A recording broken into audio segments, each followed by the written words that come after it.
What's up guys? Today I'm going to be showing you a few tips and reminders regarding Zoom etiquette, posture and alignment, and also our kind of rehearsal horn carries. Alright, so first I want to talk about some of the Zoom etiquette and some of the things I've been seeing over the past few weeks or past 2 weeks.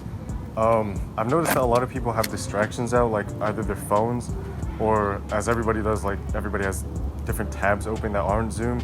Try to minimize that because we're giving staff a lot of money to teach us things, and if you're just ignoring that completely, that voids all of our funds, right? On top of that, I want to see that everybody's engaged during rehearsal, and that's not only meaning you're present and focused, it also means you're trying your hardest at the material they're trying to give us. What I mean is that in 4 years, some of you will still be here, and you want to have this fundamental level, this strong fundamental level that you develop right now rather than later, so you can be the best marcher that you can be. And you might think some of this stuff is weird, but it all adds up in the end. The final thing I want to talk about is sort of the standing up. Make sure you're always in view of the camera. And also on top of that, standing up, it'll kind of develop muscles that you'll need when we return to the field in future years. All right, next up guys, we're going to be talking about a lot of posture and alignment tips and tricks that, me and Danny have compiled over our years of marching band. And they're sort of to build upon the already established learning that you've made with Tora and Marcelino. So first of all, I want to talk about this hyperextension that most people have when they're pretty relatively new to the band, and how to fix it. So if you can see, I kind of have this. Many people have this curved back, and in order to fix that, you kind of have to thrust your hips forward, and by doing that, you're pushing the bottom part of your curved back forward, and that kind of brings it to the same axis as your chest, which will fix your alignment. The next thing I want to talk about is this one tip that me and Danny used, where we have our right hand on our chest and we go on our tippy toes, and we try to keep our chest at that same position and bring ourselves down in order to get that extension in our abdomen, and that'll really help you project your chest forward. And overall, if you combine that with your hyperextension and thrusting your hip forward, it'll make you look like a really strong player. And on top of that, you might notice that when you're holding up your horn, your shoulders tend to creep up a lot.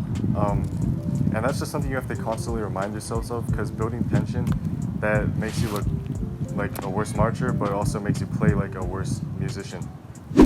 So now we're going to talk about some of the horn carries, and there are 5 horn carries that we want to introduce to you today, but 3 of them are commands given by the drum majors. So first off, I want to talk about standby, which is sort of the default position given by our drum majors. And what I mean by that is whenever we're at rest, we'll automatically be at that standby position before instructed to make different horn movements. It sort of looks like you have your 2 arms, your 2 hands over your lower stomach region towards your hips, and it's slightly offset for us to the left so we can center our horns a little bit more. And beyond that, a common habit of people that's wrong is actually kind of tilting your bell a little bit, and that can easily be fixed just by thinking about it, but make sure your bell is parallel to the ground. So next up, I want to talk about our set position, which is a command given by our drum majors in order to prepare ourselves to either play or prepare ourselves for some physical movement, and that can often be in just visual rehearsal. But how we do the set position is we bring our arms in front of us in a triangular shape, and we have our left hand over our right hand, and we have a pinky and a thumb away from our body. That's the distance between you and the horn, and you have to remember that in order to keep that consistent until it becomes a habit. And as of the level of the horn, you should just barely be able to see the back of the mouthpiece. And next up, I want to talk about how some common habits that people have. Your elbows, they typically want to kind of move left and right or teeter back and forth, and we have to make sure that they're the same level or across the board, and make sure that they're at this consistent, open, sort of comfortable position. And as of your shoulders, it's same thing as all positions. They'll want to get tense, but you just have to relax them down. While you're equipped with the horn, make sure your right thumb is between the first and second valve, and your left thumb is wrapped around the lead pipe. From your elbow on, it should form a straight line. Next, we're going to be talking about the playing position. And to get to the playing position, we have to bring our hands up into two C's. And when you have them in two C's and have the instrument in your hand, it'll kind of morph into the shape that you want it to be in. But yeah, you just want to essentially have these two fundamental C shapes when you're grabbing your horn.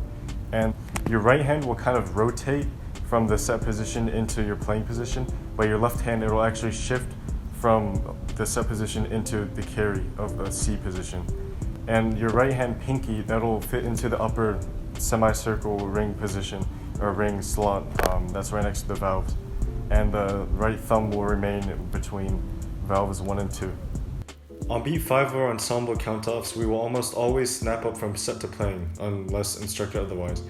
This is a quick 0 count move, which is essentially just the horn move as described, but extremely fast. Make sure you exhale on beats 5 and 6 and inhale on 7 and 8 right before you play. The next position we'll talk about is singing position, which we don't do too often, but when we do, we bring our instrument across our chest, starting from our top right shoulder to our bottom left hip, and we place our hand on the outside of our belt, away from us.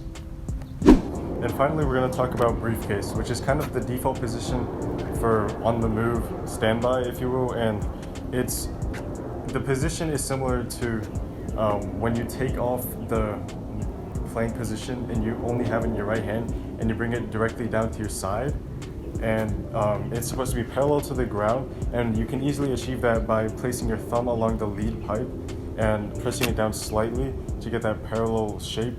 And it's supposed to not be in contact with your body, and it's supposed to be kind of outside of your side too. It's not supposed to be rested against you.